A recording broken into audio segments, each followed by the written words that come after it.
Boa noite, irmãos. Estamos começando o nosso culto desta noite. Quero dizer aos irmãos, que Deus, continue abençoando a vida dos irmãos.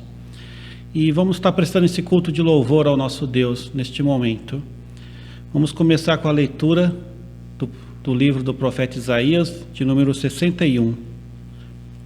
O Espírito do Senhor Deus está sobre mim, porque o Senhor me ungiu para pregar boas novas aos quebrantados, enviou-me a curar os quebrantados de coração, a proclamar libertação aos cativos e a pôr em liberdade os algemados, a pregoar o ano aceitável do Senhor e o dia da vingança do nosso Deus, a consolar todos os que choram e a pôr sobre os que em Sião estão de luto uma coroa em vez de cinza, óleo de alegria em vez de pranto, veste de louvor em vez de espírito angustiado, a fim de que se chame carvalhos de justiça, plantado pelo Senhor para a sua glória.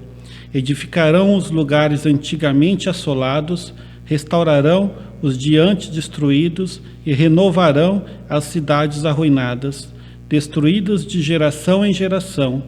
Estranho se apresentarão e apacentarão os vossos rebanhos, estrangeiros serão os vossos lavradores e os vossos vinheteiros.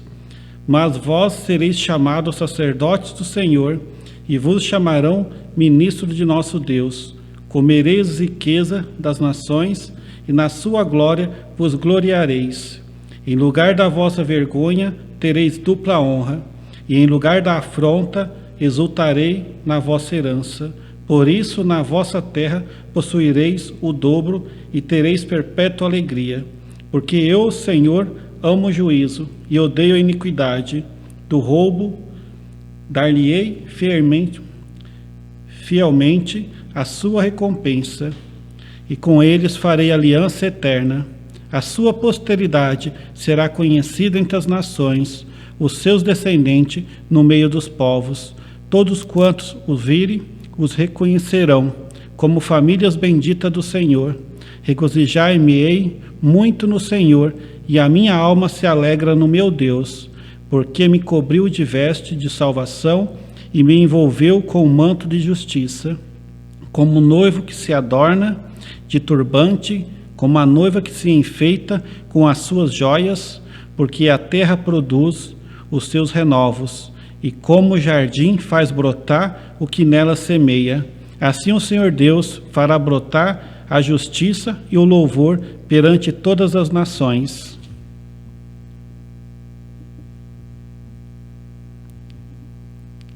Ainda teremos uma oração de louvor ao nosso Deus. Vamos estar orando neste momento. Grandioso Deus, eterno Pai, graças te damos, Senhor, por esta noite, por tudo que o Senhor tem feito nas nossas vidas. Nós te pedimos perdão pelas nossas faltas e pelos nossos pecados. Também pedimos que o Senhor aplique a tua palavra nos nossos corações, nos abençoa. Abençoa, Senhor, os irmãos que estão nos seus lares, em suas casas, abençoando a cada família, também protegendo, guardando e curando a cada um, Senhor, dos enfermos, conforme a tua vontade. Nós oramos pelo nosso país, pela nossa cidade, pelo nosso Brasil, Senhor, e também pelo mundo, Senhor.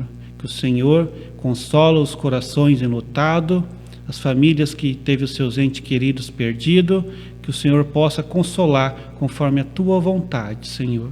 Restaura a nossa sorte, enche-nos de alegria e que a tua palavra, Senhor, a cada dia possa fazer morada nos nossos corações. É no nome de Jesus. Amém, Senhor. Nós vamos estar entoando o hino de número 33, As Maravilhas Divinas.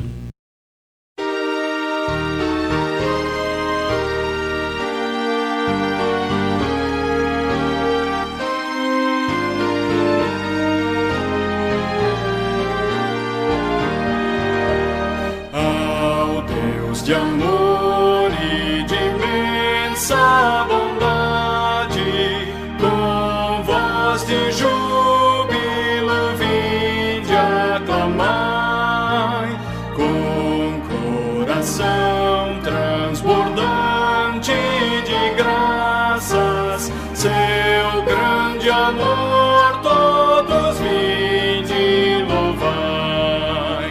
No céu, na terra, que maravilhas vai operando o poder do Senhor.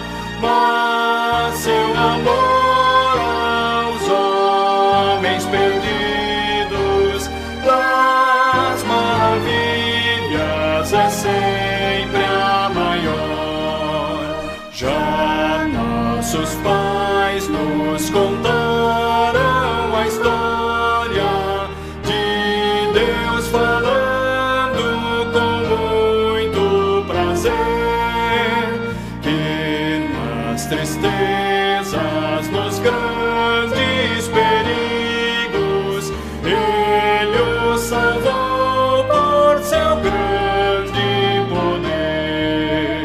No céu, na terra, que maravilhas vai operando o poder do Senhor.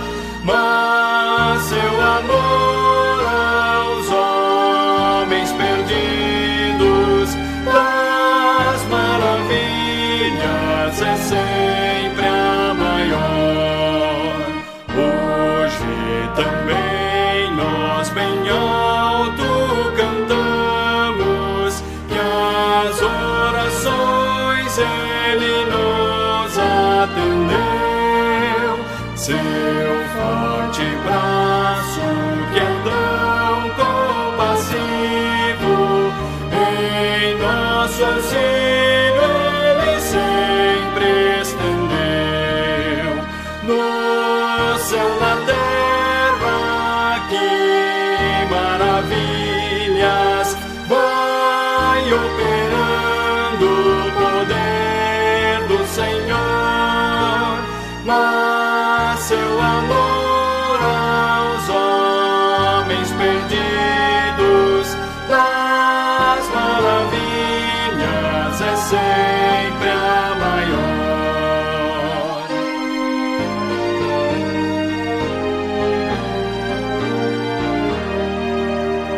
Como até hoje, daqui para frente, Ele será nosso eterno poder, nosso castelo bem forte e seguro, e nossa fonte de excelso prazer. No céu, na terra, que maravilhas vai operando o poder do Senhor. Mas seu amor aos homens perdidos das maravilhas é sempre a maior. Continuemos o nosso culto desta noite com mais uma palavra do nosso Senhor no livro do Evangelho de Marcos, capítulo 2, versos de 1 a 12. Dias depois, entrou Jesus de novo em Cafarnaum, e logo ocorreu que ele estava em casa. Muitos afluíram para ali, tantos que nem mesmo junto à porta eles achavam lugar, e anunciava-lhes a palavra. Alguns foram ter com ele, conduzindo um paralítico levado por 4 homens. E não podendo aproximar-se dele, por causa da multidão, descobriram o eirado no ponto correspondente ao que ele estava, e, fazendo uma abertura, baixaram o leito em que jazia o doente. Vendo-lhes a fé, Jesus disse ao paralítico: Filho, os teus pecados estão perdoados. Mas alguns dos escribas estavam sentados ali e arrazoavam em seus corações: porque ele fala deste modo? Isto é blasfêmia. Quem pode perdoar pecados, senão um, que é Deus? E Jesus, percebendo logo o seu espírito, que eles assim arrazoavam, disse-lhes: Por que arrazoais sobre estas coisas em vossos corações? Qual é mais fácil, dizer ao paralítico: Estão perdoados os teus pecados, ou dizer: Levanta-te, toma o teu leito e anda? Ora, para que saibais que o Filho do Homem tem sobre a terra autoridade para perdoar pecados, disse ao paralítico: Eu te mando, levanta-te, toma o teu leito e vai para a tua casa.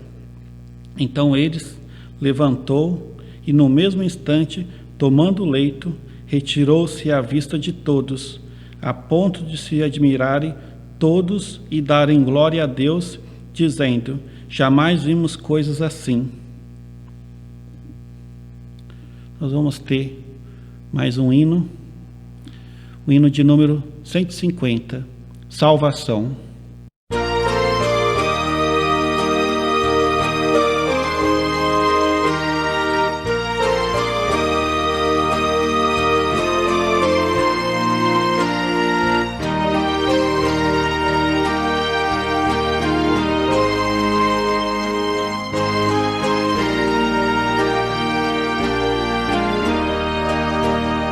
Livres do medo, já resgatados, Cristo morreu por nossos pecados. Na sua cruz o pacto se fez, fomos remidos de uma vez.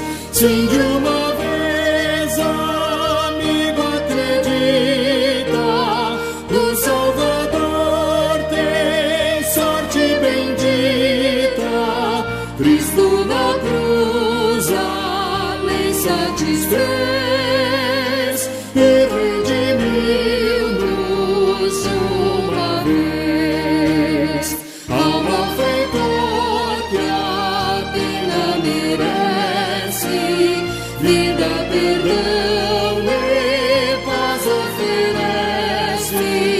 Venha Jesus com santa avidez, pois te recebe de uma vez. Sim, de uma vez, amigo, acredita, no Salvador tem sorte bendita. Cristo na cruz a lei satisfez e redimiu-nos de uma vez. Graça real, não há mais castigo, não mais temor, nem sombra ao perigo. Vestes reais, não triste nudez, Cristo enriquece de uma vez. Sim, de uma vez, amigo, acredita, no Salvador tem sorte bendita. Cristo na cruz a lei satisfez e redimiu-nos de uma vez.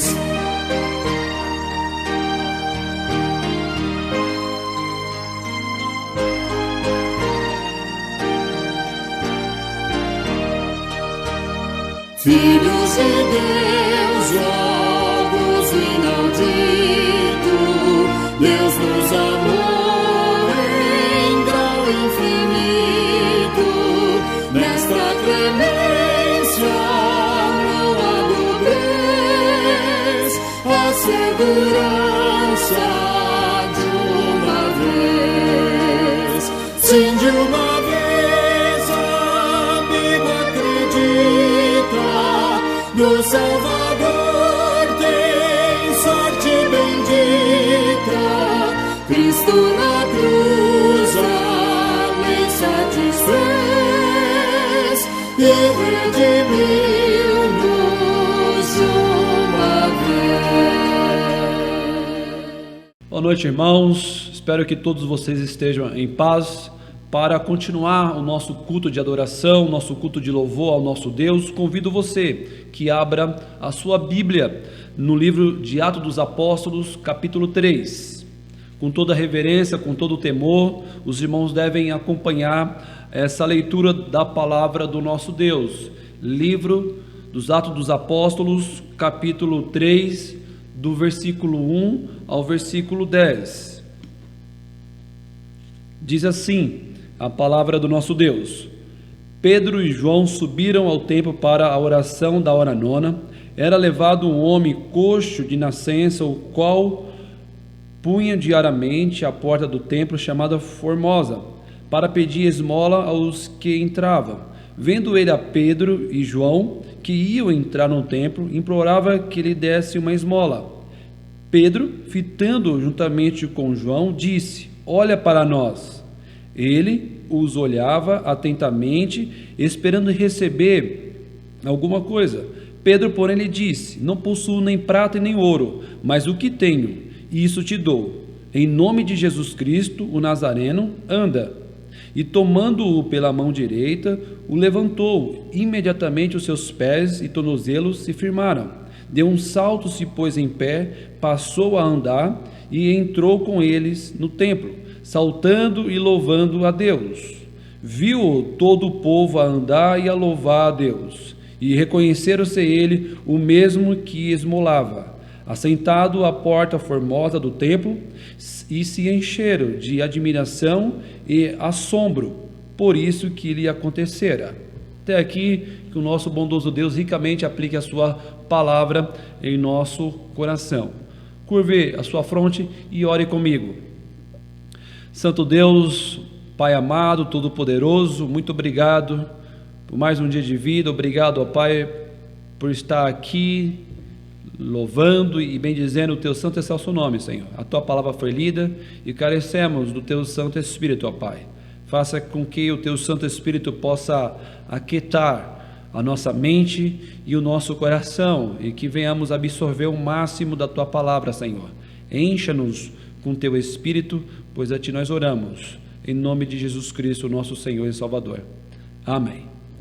Meus irmãos, nós iremos continuar expondo aí o livro de Atos dos Apóstolos, iremos destacar alguns aspectos importantes desse livro. Na verdade, todo o livro, existe vários aspectos importantíssimos, pois podemos perceber aonde Lucas, inspirado pelo Espírito Santo, ele vai narrar diversos acontecimentos existentes e que ocorrera na história da igreja. De uma forma mais específica, os acontecimentos ou as ações dos apóstolos, aqueles que tinham sido escolhidos pelo nosso mestre. O nosso Senhor Jesus Cristo chamou a cada um para dar continuidade, dar sequência na sua grande obra que ele iniciara com a pregação do Evangelho.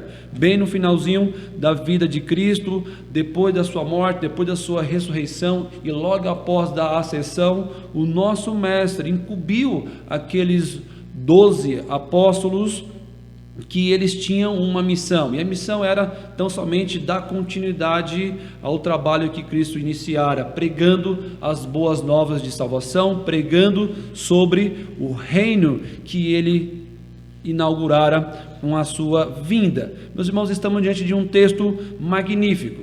Esse capítulo 3, ele vai descrever duas ações. A primeira ação é que iremos ficar hoje, mas todo o capítulo ele tem a mesma narrativa. A narrativa, ela se encontra diante de uma cura que foi realizada pelos apóstolos. Na verdade, é a primeira cura aonde podemos perceber que Deus realizara por meio dos seus apóstolos. Por isso que ficou registrado. Lucas, ele certamente ficou sabendo, certamente ele fora instruído desse evento, deste acontecimento, e o Espírito Santo, aquele que conduzira, aquele que guiava todos os acontecimentos da igreja, ele vai fazer com que Lucas viesse a registrar de forma minuciosa esse acontecimento.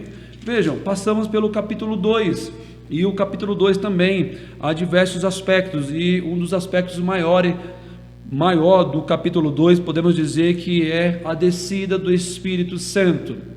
onde ele veio e veio para ficar de uma forma definitiva. Temos também o grande discurso de Pedro, onde ele vai pregar, e após a sua pregação houve 3.000 conversões. 3.000 pessoas passaram a receber a Cristo como seu Senhor e Salvador. Isso é importante, porque no final daquele sermão de Pedro, as pessoas ficaram atônitas e elas passaram a se perguntar o que fariam. E Pedro, de uma forma sábia, instruído pelo Santo Espírito, ele agora passa a algumas diretrizes para aquelas pessoas que foram convertidas pelo Santo Espírito. Agora eles deveriam, de certa forma, manifestar o arrependimento, manifestar o seu regozijo e o seu amor para com Deus. E temos agora no versículos de número 42 ao 47, aonde Lucas ele vai registrar como aqueles cristãos viviam, como aqueles 3.000 que fora convertido ao Senhor passaram a viver ali depois dessa conversão. Temos aqui agora no capítulo 3 essa descrição, essa narrativa, onde Lucas passa agora a narrar, a descrever sobre esse primeiro milagre, o primeiro milagre realizado pelos apóstolos, tá certo que foi uma intervenção divina, foi o próprio Deus quem operou de uma forma sobrenatural esse milagre, mas pela vida dos seus que ele tinha escolhido. Meus irmãos, nós podemos perceber que diversos foram os milagres de cura que o nosso Senhor realizou durante o seu ministério. Nós temos e podemos perceber e ver nos evangelhos inúmeros milagres de cura, onde o nosso Senhor, a segunda pessoa da Trindade Santíssima, ele operara durante o seu ministério vários milagres de cura. Então, somente manifestando o seu poder, manifestando a sua soberania, o seu grande poder sobre tudo e todos. Na verdade, o Evangelho ele foi escrito com essa finalidade, de narrar a vida e a obra de nosso Senhor Jesus Cristo, mesmo entendendo que o que só foi registrado, o que só é escrito, foi somente permitido pelo nosso Deus, pelo próprio Deus é quem permitiu com que isso chegasse até nós, com que esses registros fossem registrado e agora chegado até nós. Lá no finalzinho do Evangelho de João, nós temos onde o próprio João, o apóstolo João, ele vai descrever lá no capítulo 20, versículo 31, essas palavras: estes, porém, foram registrados para que creais que Jesus Cristo, o Filho de Deus, é para que, crendo, tenhais vida em seu nome. Esses milagres, esse registro na qual o apóstolo João vai falar, foram registrados para que creais que Jesus é o Cristo, o Filho de Deus, e para que, crendo, tenhais vida em seu nome. Então, tudo aquilo que foi escrito, tudo aquilo que foi registrado, de Gênesis a Apocalipse, tem uma finalidade, é para que venhamos a crer, e crendo, isso é necessário ser visto, para que tenhais vida em nome do nosso Senhor Jesus Cristo. Os evangelhos narram a vida e a obra do nosso mestre, porém, meus irmãos, é suficiente para que entendamos que o nosso Senhor, ao longo desses evangelhos, ao longo do seu ministério, podemos perceber uma atitude pastoral. O Rei dos Reis, o Senhor dos Senhores, agora se compadecendo do seu povo aflito, povo que sofria, e o nosso Senhor Jesus Cristo, assim, de uma forma misericordiosa, ele se compadecia das multidões que o cercavam, mesmo não querendo ser reconhecido diante dos seus milagres e pelos seus milagres que ele realizava, ele não teve como evitar isso. Diversas foram as oportunidades. Quando ele fazia um milagre, muitos saíam a falar desse milagre que ocorrera em sua vida. E num período muito curto nós podemos perceber, lendo os evangelhos, que a sua fama se espalhou rapidamente. Muitas pessoas passaram a segui-lo, não por aquilo que ele era, mas por aquilo que ele poderia fazer. As pessoas passaram a segui-lo, as pessoas passaram a conhecê-lo, não de fato aquilo que ele era, Senhor dos senhores, Rei dos reis, mas por aquilo que ele poderia trazer e dar. Isso, meus irmãos, pode ser visto em nosso cenário, e isso tristemente pode ser observado em nossos dias, onde muitos passam a seguir a Jesus Cristo, muitos passam a frequentar as igrejas com outro tipo de interesse, não com aquela questão primordial de cultuar e de adorar e de buscar ao Senhor, Rei dos céus e da terra. Muitos estão interessados naquilo que o Senhor Jesus Cristo pode fazer, mas muitos não querem de fato entregar a sua vida e tudo aquilo que ele tem ao próprio Mestre. Inúmeros evangélicos lotam as igrejas, saem de suas casas e às vezes vendem tudo ou entregam tudo o que têm, por tão somente em busca de um milagre ou em busca de uma cura. Por outro lado, nós podemos perceber diversos líderes que enganam o povo com curas falsas e mentirosas. Isso é um cenário que foi visto naquele período, e isso é um cenário que pode ser visto há 21 séculos depois. Para a nossa tristeza, o que nos compete é continuar levando as boas novas. O que nos importa é continuar sendo fiéis ao nosso supremo pastor, o nosso Senhor e Salvador Jesus Cristo. Eu gostaria que você, juntamente comigo, olhasse para esse texto em que lemos e compará-lo com a nossa realidade de hoje, com aquilo que acontece nas igrejas ou com aquilo que está acontecendo no arraial cristão. Nós podemos perceber, meus amados, que há uma grande distorção quando nós olhamos para a igreja, quando nós olhamos para esse texto, e o foco principal, quanto alguns ainda de uma forma intensa manifestam que tem o poder da cura, que tem em suas mãos, em suas falas, em seu suor, o poder de curar.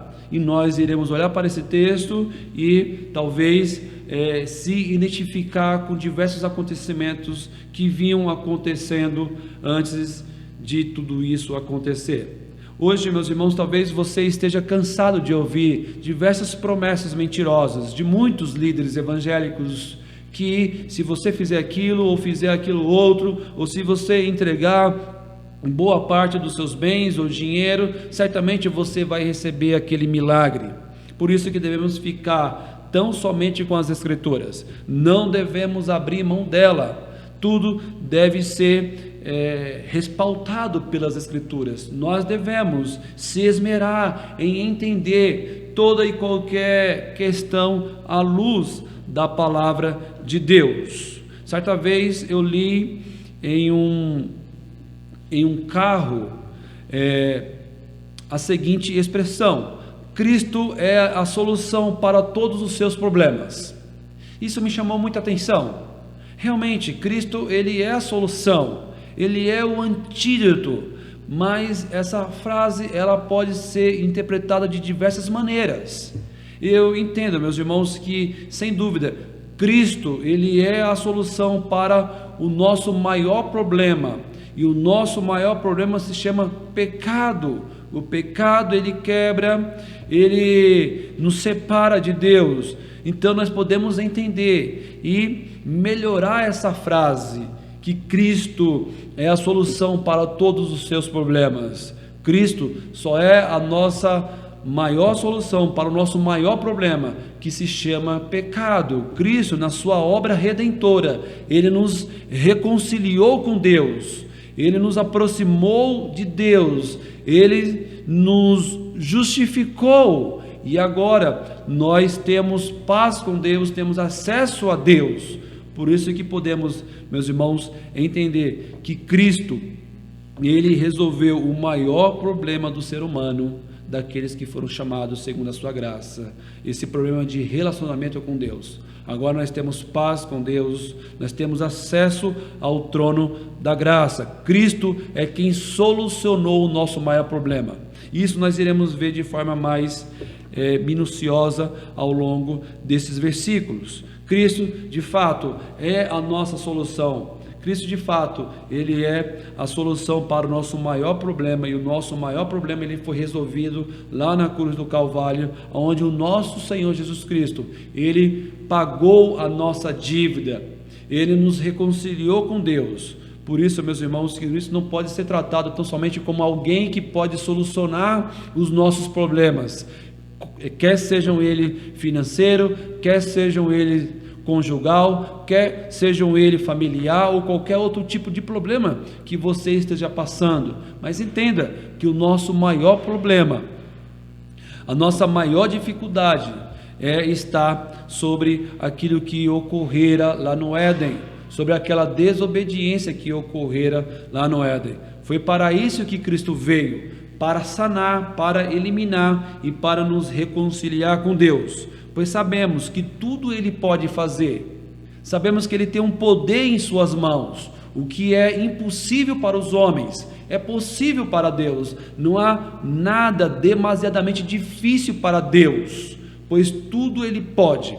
Pois bem, olhando para o texto, nós podemos entender dos versículos 1 ao versículo 3 alguns aspectos interessantes.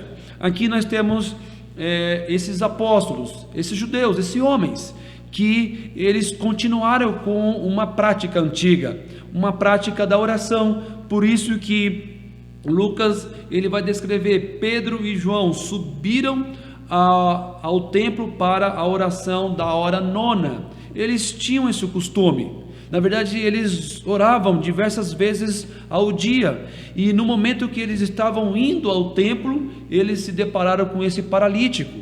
O texto vai descrever, meus irmãos, que esse paralítico, ele ficava ali diariamente. Na verdade, colocava-o ali diariamente com uma finalidade de mendigar, de pedir, pois a sua deficiência não permitia com que ele viesse a trabalhar, com que ele viesse a ganhar o pão dignamente. Ele precisava de ajuda. Não é como hoje, onde muitos que sofrem de uma deficiência passam a ter um benefício do governo, pois naqueles dias isso não era possível.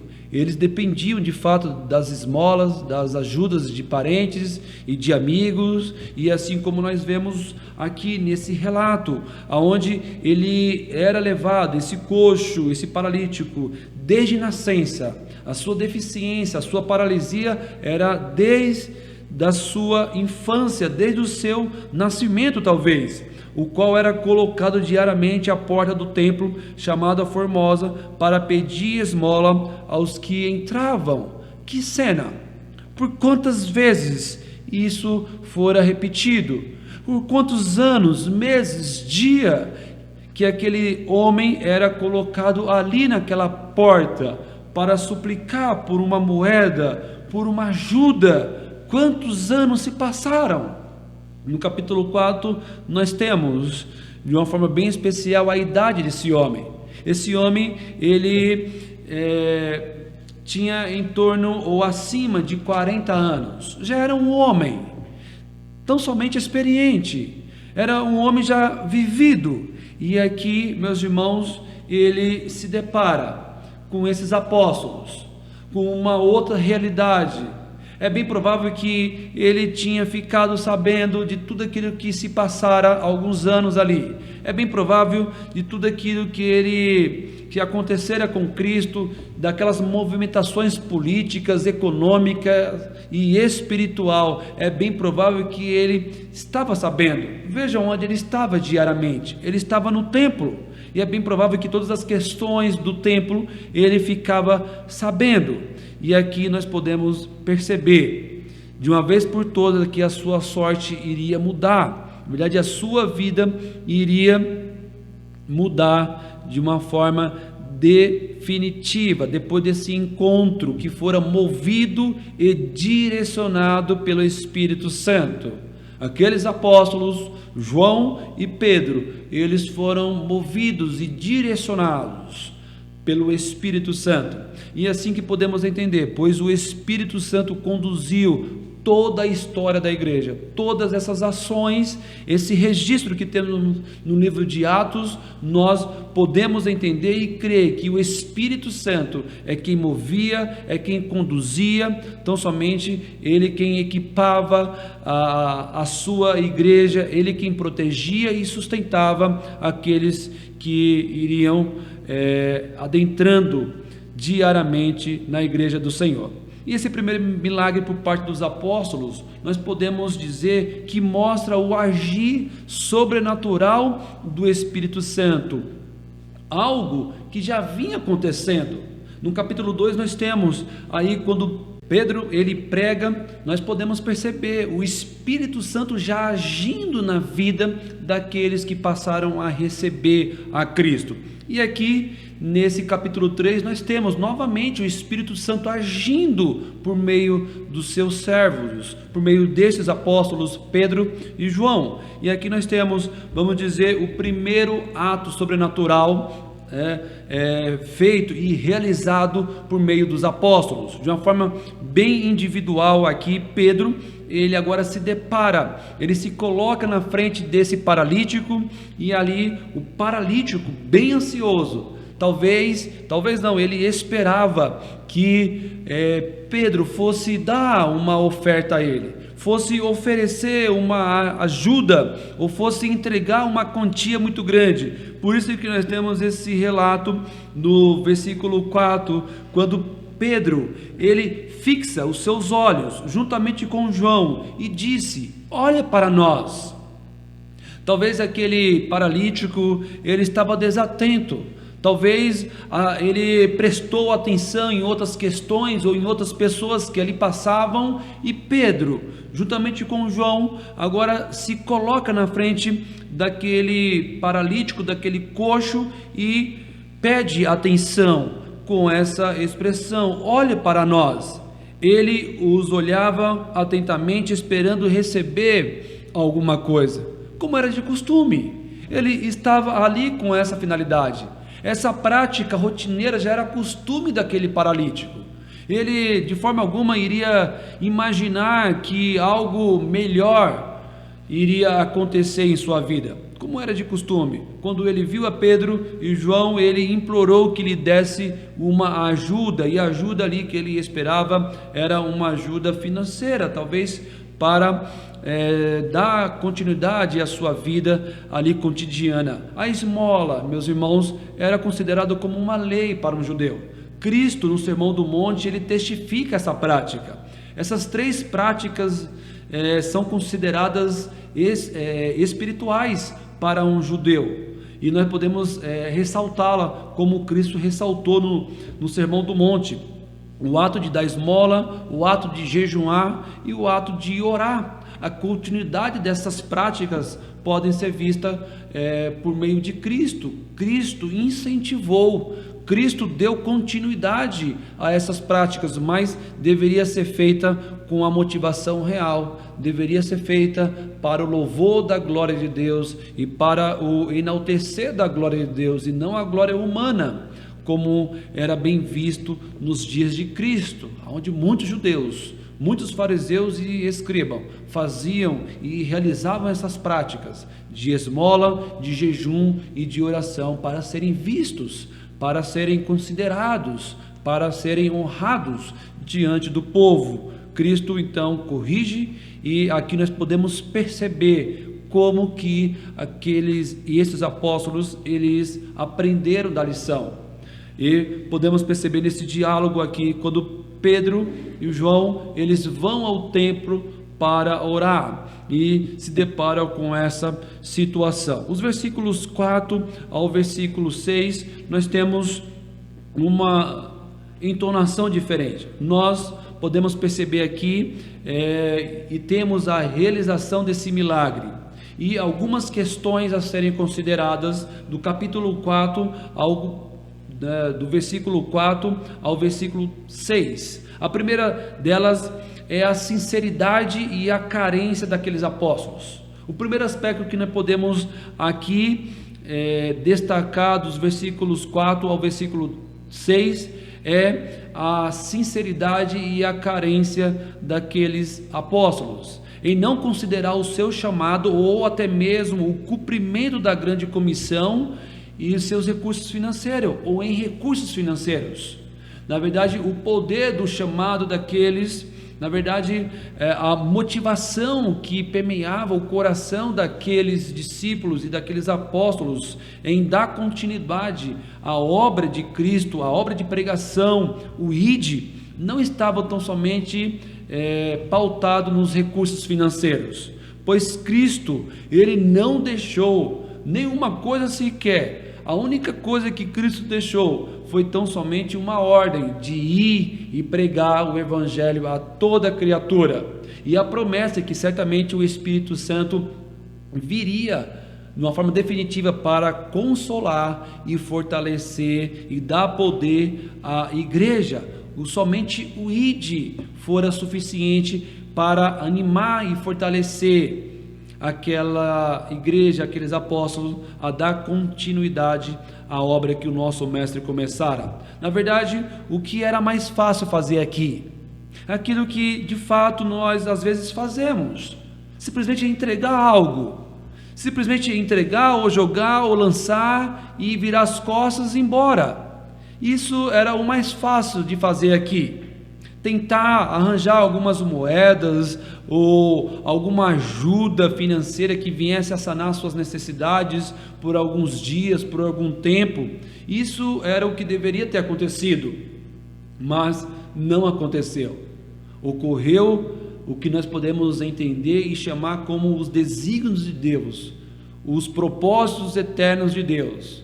Ocorreu aqui, tão somente fora os desígnios de Deus e os propósitos eternos de Deus, tanto na vida daquele homem como na vida da igreja em seu início. A igreja cristã, ela está no seu início, ela está nos seus primeiros anos aqui, nos seus primeiros meses talvez. E aqui o Senhor Jesus Cristo, movido pelo Espírito Santo, agora beneficia a igreja.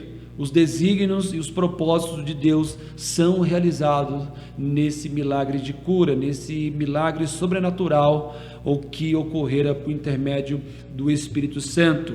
A fala de Pedro é consistente. O apóstolo Pedro, ele é consistente. Veja só como ele descreve.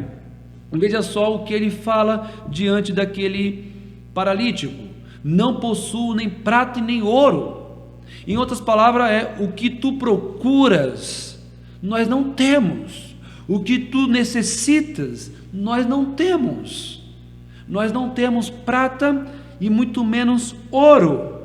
Mas o que temos, isto te dou. Algo muito mais valioso, algo muito mais precioso do que o ouro e a prata.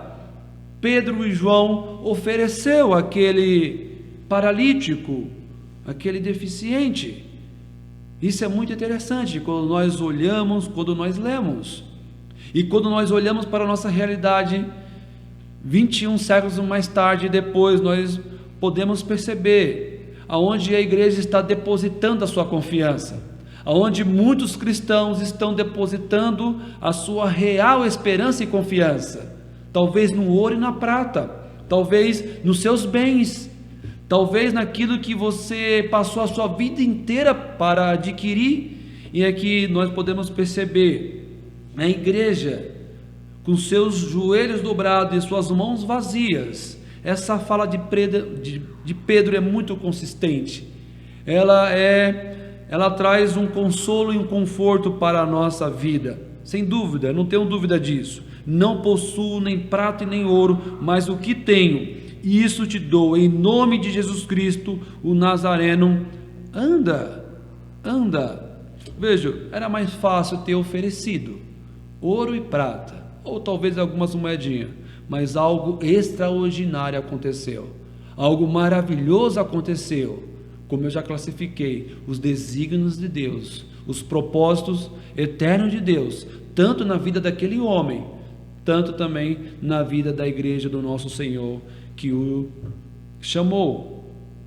Então Pedro deu àquele coxo aquilo que ele tinha mais de precioso. A vida de Pedro, ele ofereceu, dando-lhe aquilo que ele mais achava de precioso, a Jesus Cristo. A vida de Pedro pode ser vista isso, que Pedro tinha mais de precioso, não era nem a sua vida, era a Jesus Cristo, o autor da vida. Aquilo que ele vai descrever um pouco mais à frente, no versículo 15 deste capítulo. Disse, no versículo 15, o autor da vida, a quem Deus ressuscitou dentre os mortos, do que nós somos testemunhas.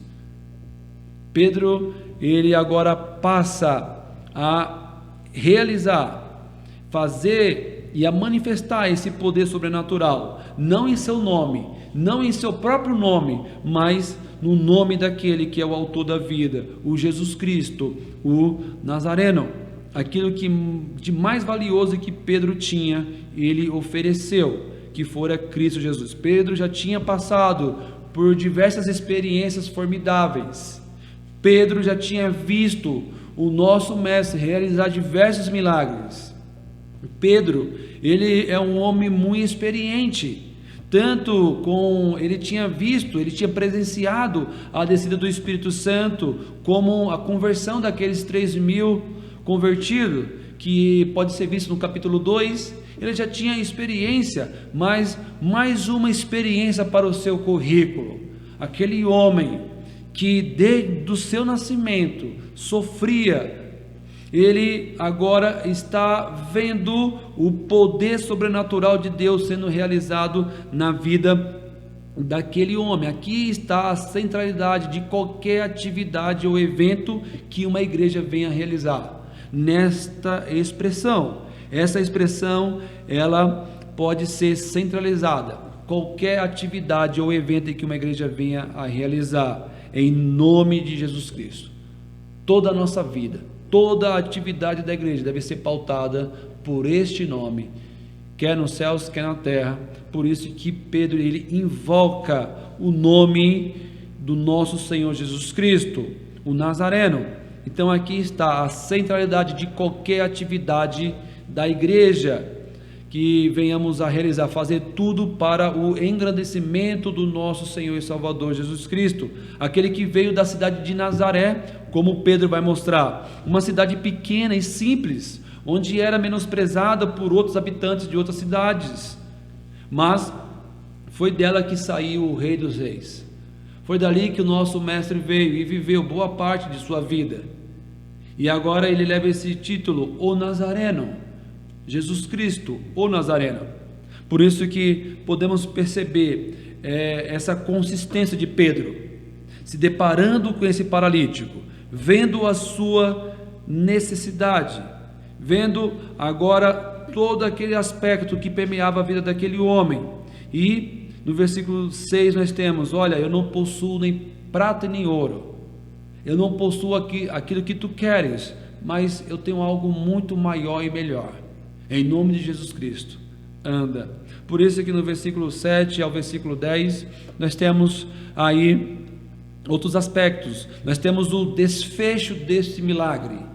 Se nos versículos 4 a 6, nós podemos perceber a realização desse milagre, nos versículos 7 a 10, nós temos o desfecho desse milagre. No versículo 7, nós podemos considerar que o Senhor Jesus Cristo, ele iria realizar esse milagre, quer pelas mãos de Pedro ou de João, certamente ele ia realizar. Mas acompanhe comigo a narrativa, a descrição tão minuciosa do médico Lucas. Vejam só a generosidade do apóstolo Pedro. O agir foi de Deus, mas quem estendeu a mão para ajudar foi Pedro. Sabemos que quem ergueu, quem curou aquele paralítico foi o Espírito Santo, foi o próprio Deus quem realizara e manifestara o seu poder sobre a vida daquele homem. Mas vejam só comigo, o estender a mão, o segurar aquele paralítico, o ajudá-lo a erguer-se fisicamente, nós podemos perceber essa generosidade de Pedro em não ajudar na realização desse milagre, mas em ajudar aquele pobre miserável que não sabia o que era andar ou ficar em pé sozinho. Por isso que nós temos aqui no versículo 7 essa descrição do Lucas, o médico. Acompanhe comigo.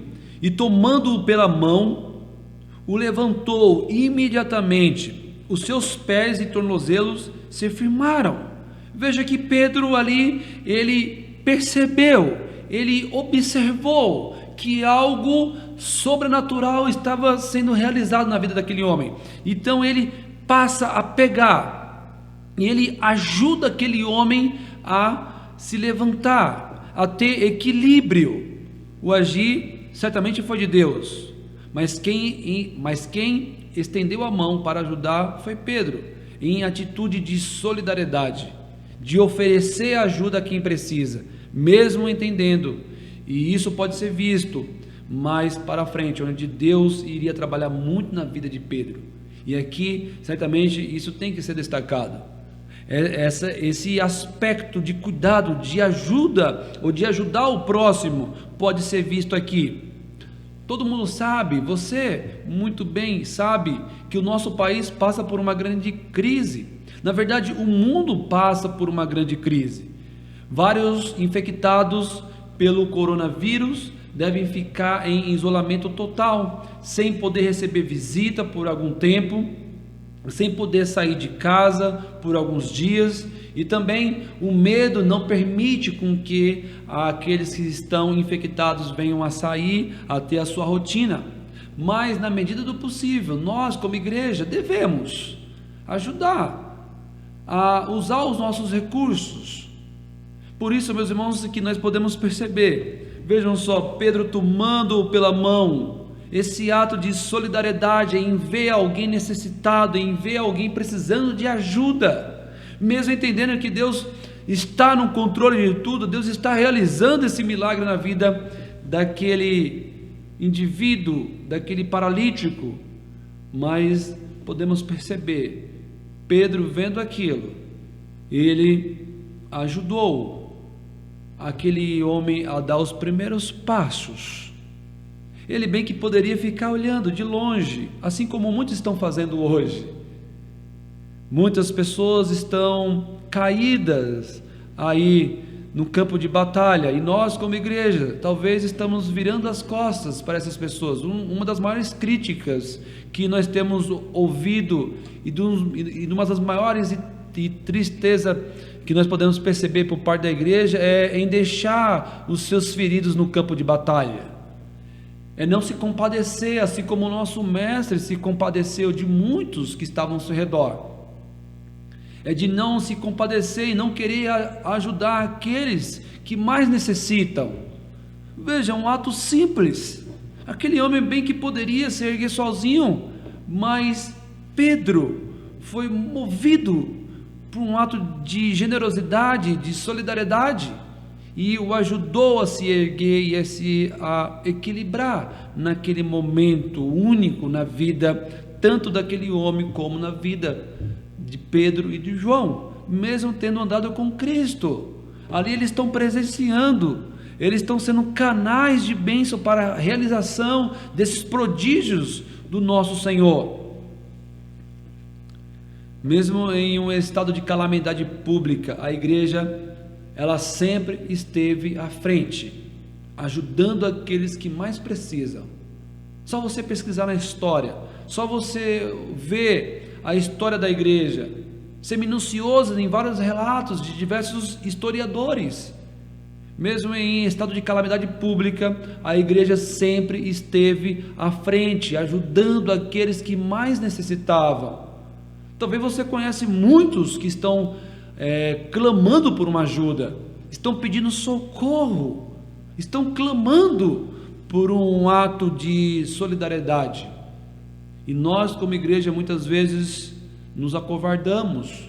Nós, como igreja, muitas das vezes, nós viramos as costas e não querer ajudar. É o que nós vemos hoje. É o que nós estamos presenciando hoje. As marcas dos seguidores de Cristo hoje são outras. Muitos estão preocupados consigo mesmo. O irmão ou até a igreja menos favorecida, a ideia é ajudaremos um outro momento, aquele mais simples, aquele mais pobre, aquela igreja que não é tão grande, ela pode ser ajudada em outro momento.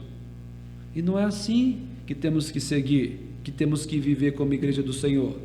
Veja, e no versículo 8 e 9 nós podemos perceber aonde o desfecho desse milagre. Na verdade, a finalização desse ato tão extraordinário de Deus na vida da igreja. Isso, vejam só, isso vai ficar bem nítido no versículo 10. Mas leia comigo o versículo 8. Deu um salto, se pôs em pé, passou a andar e entrou com eles no templo, saltando e louvando a Deus. Viu todo o povo a andar e a louvar a Deus.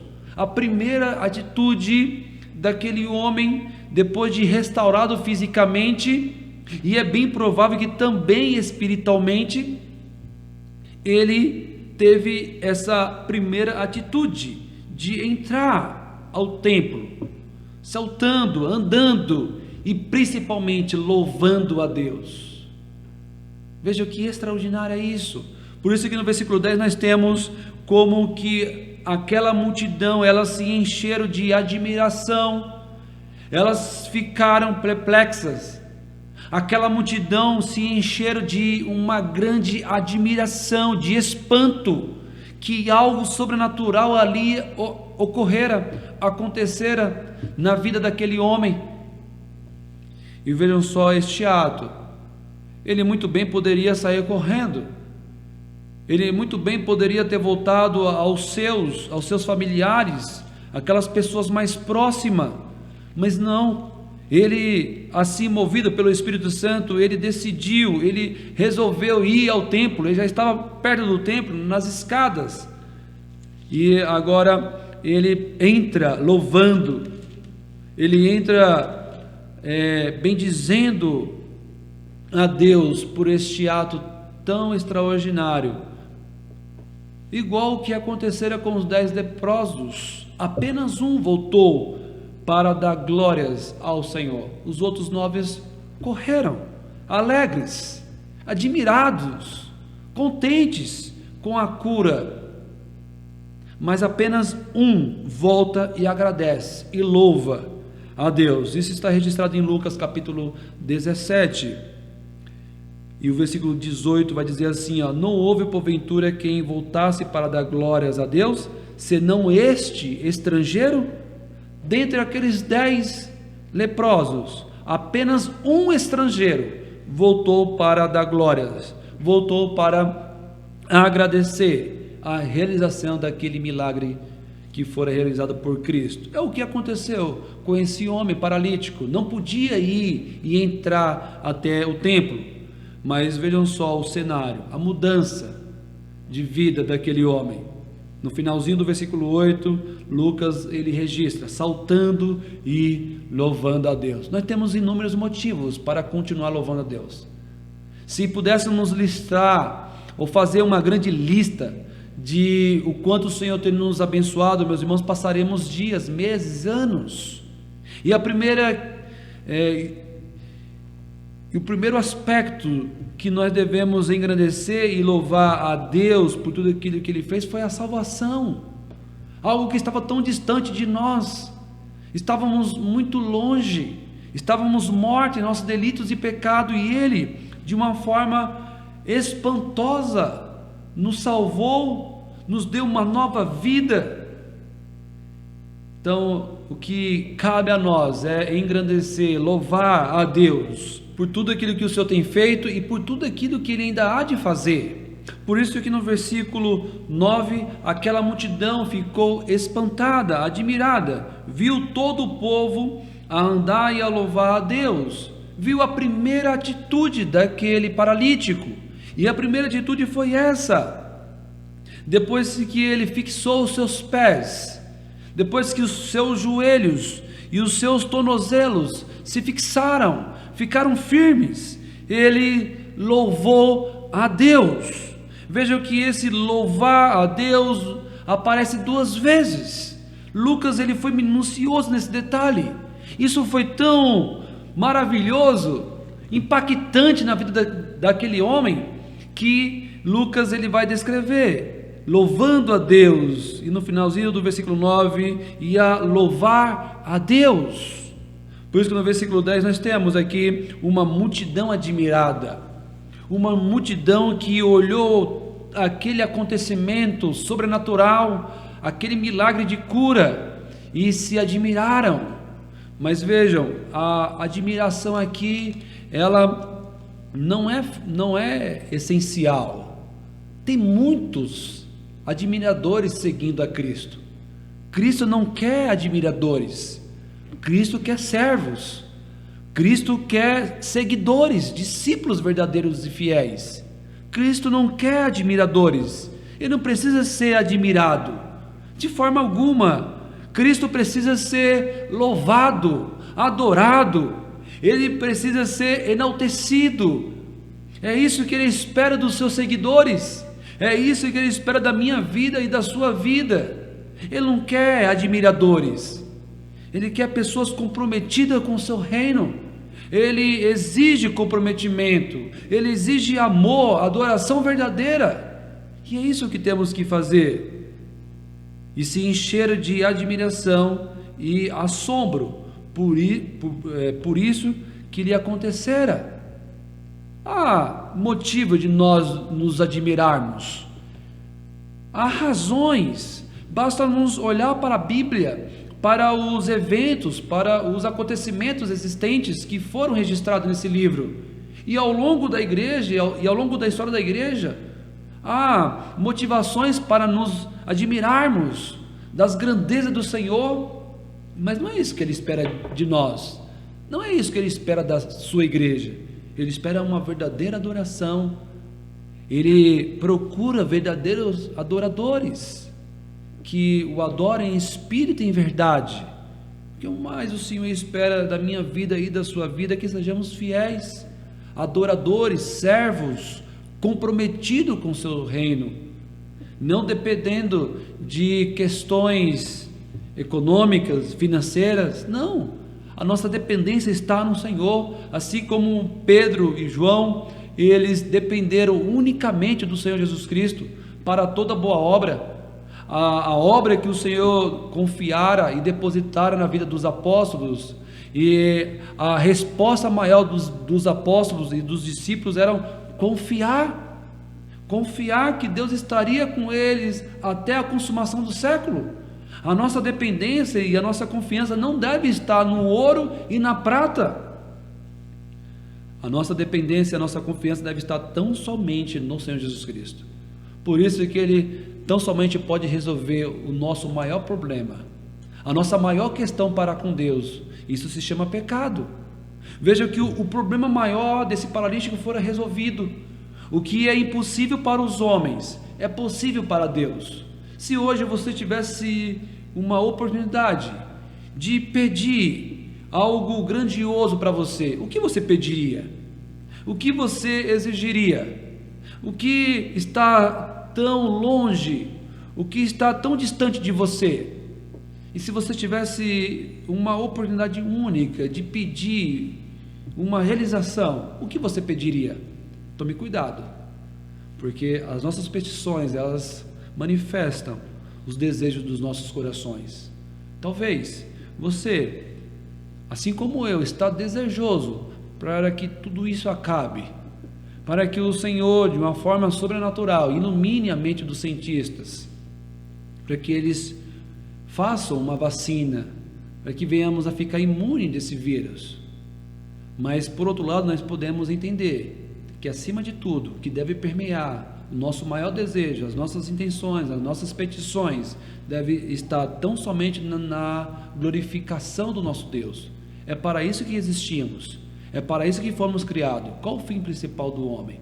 O fim principal do homem é tão somente regozijar e gozá-lo para todo sempre. Então, está aqui, assim como esse paralítico. É bem provável que tudo mudou em sua vida. E vejam que o primeiro ato de manifestação, o primeiro agradecimento foi louvar a Deus, foi continuar louvando a Deus. A Bíblia não fala muito sobre a sua vida após isso tudo, mas é bem provável que ele entendeu o recado de Deus. Deus se comunicara a ele, Deus continuaria Deus, mesmo não realizando esse milagre. Aprove a ele a realizar, para testificar que ele estava com os apóstolos, para testificar que os apóstolos certamente iriam fazer outros milagres para manifestar a glória de Deus. Que vivamos nesse presente século, olhando não somente para aquilo que o Senhor pode fazer, não somente para aquilo que o Senhor tem a oferecer, muito mais do que isso, vivamos esse presente século, tão somente de olho naquilo que o Senhor é, de olho naquilo que o Senhor tem feito, e de olho e esperançoso naquilo que o Senhor haverá de fazer com a sua segunda vida. Que o Senhor nos abençoe, que o Senhor nos capacite mais e mais a vivermos louvando, a vivermos tão somente para o seu louvor e para a sua glória, não se portando com aquilo que está acontecendo, mas que os nossos olhos venham a achar descanso, os nossos corações venham a achar repouso no Senhor Jesus Cristo, assim como esse paralítico, que depois dessa cura sobrenatural e milagrosa, ele continuou louvando a Deus, continuou certamente buscando a Deus, ele se apegou a Pedro e a João, e assim como nós, meus irmãos, devemos continuar com os nossos joelhos dobrados, com os nossos olhos fixos no Senhor, louvando e bendizendo a Ele, o único que é digno de toda a honra, de toda a glória e de todo louvor. Que Ele nos abençoe. Cantemos agora o hino de número 304 do nosso Inário Novo Cântico, hino de número 304. Cantemos ao Senhor.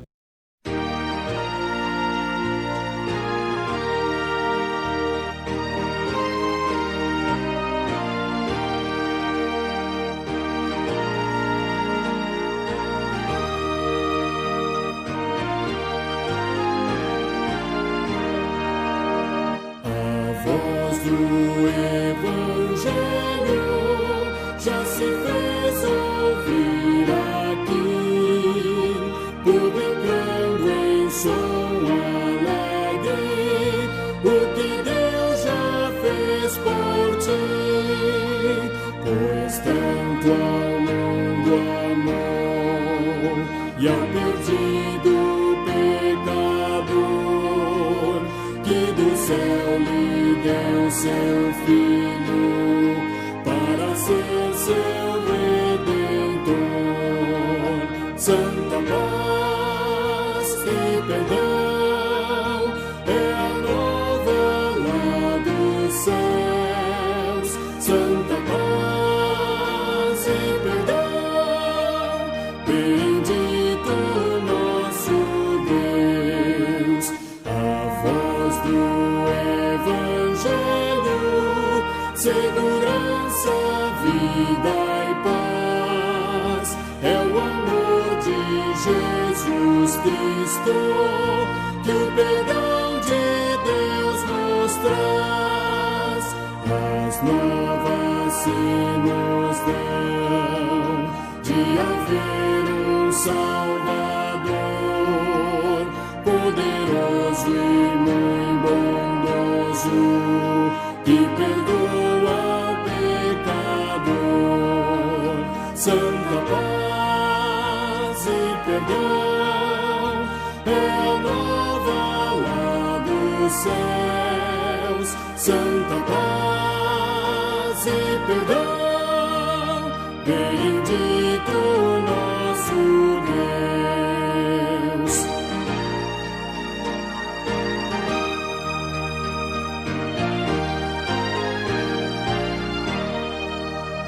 A voz do Evangelho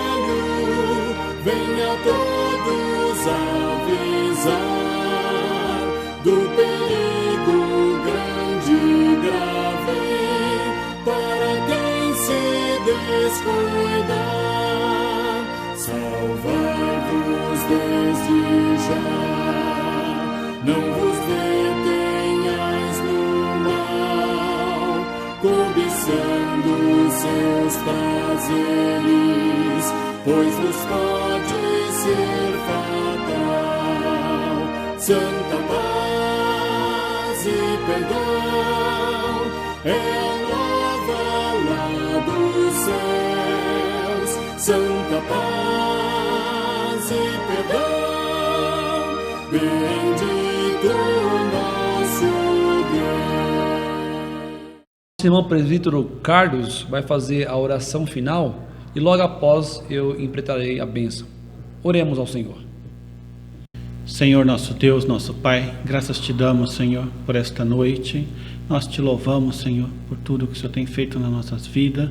Nós agradecemos, Senhor, pela mensagem, pela palavra que veio falar aos nossos corações. Que a cada dia, Senhor, o Senhor possa agir, Senhor, no nosso meio, nas nossas vidas, nos abençoando a tua igreja, Senhor, abençoando os irmãos que estão em casa, a cada família, a cada ente querido, Senhor, aqueles que passam por necessidade, dificuldade, que passam por tantas, Senhor, tantas provações, que o Senhor esteja agindo na vida de cada um conforme a tua vontade. É no nome de Jesus que nós te pedimos e agradecemos por tudo. Amém, Senhor.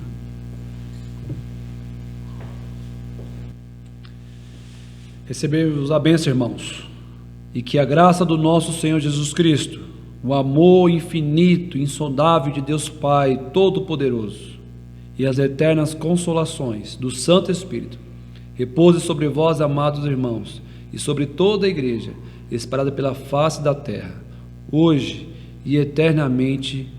Amém.